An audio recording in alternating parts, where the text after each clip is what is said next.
Hola, greetings and salutations, folks. It's I, your host, Cinema Kane, coming back at you today. And today we are talking The Adventures of Buckaroo Banzai Across the Eighth Dimension.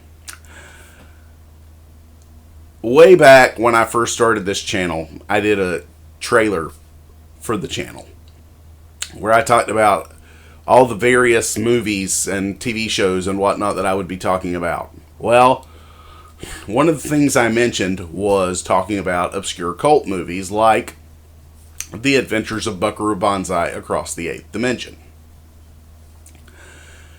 This movie was something I had not even heard of until I read the book Ready Player One by Ernest Cline.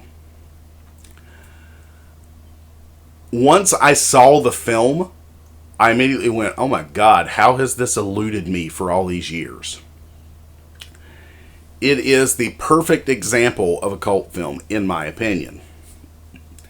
The cast is absolutely stacked with a who's who of sci-fi legends. You got RoboCop Peter Weller, Doc Brown Christopher Lloyd. You got John Lithgow from Third Rock from the Sun. You've got Jeff Goldblum. There are several other character actors and notable character actors, including Clancy Brown. For you young kids, he voices Mr. Krabs on SpongeBob SquarePants. Now, here's the thing. I talk about this cast and how great they are, and they are. The movie itself has got some of the most interesting art direction and just style that you don't find in a lot of other movies. It didn't have a huge budget. But what it does have is one of those things where you look at it and you instantly go, what were they doing? Because here's the thing about Buckaroo Banzai is that they wanted to create a world without introducing you to the world. I heard it described one time, and I think this is a perfect analogy. Buckaroo Banzai is like if you came into the MCU 15 years after the MCU had started, and your first movie you're introduced to in the MCU is something like Endgame or Infinity War, where there are references all over the place to things that have happened before. This movie is as though they dropped you into the middle of an ongoing franchise that you've never seen a previous installment of. But that's part of the charm that makes me love it so much, because you find yourself questioning, what do they mean Budapest? What happened in Budapest?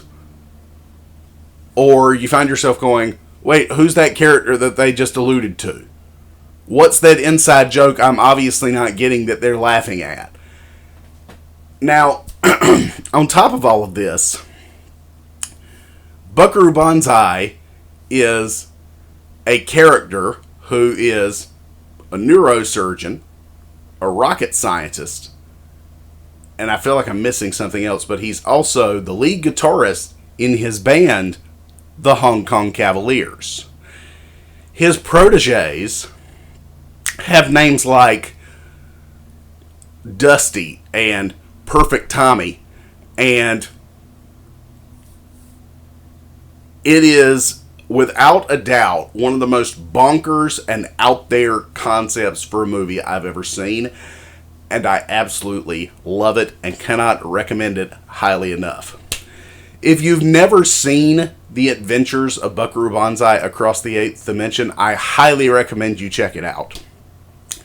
They even tease a sequel that never manifested called Buckaroo Banzai versus the World Crime League.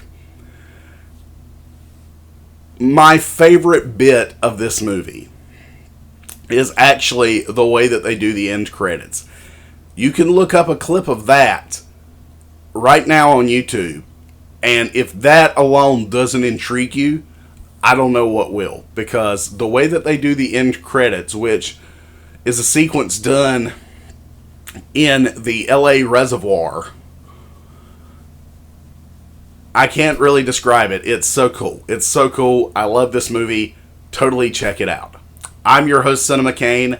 I hope you enjoyed this review of The Adventures of Buckaroo Banzai Across the Eighth Dimension. If you did, don't forget to click like. Don't forget to subscribe.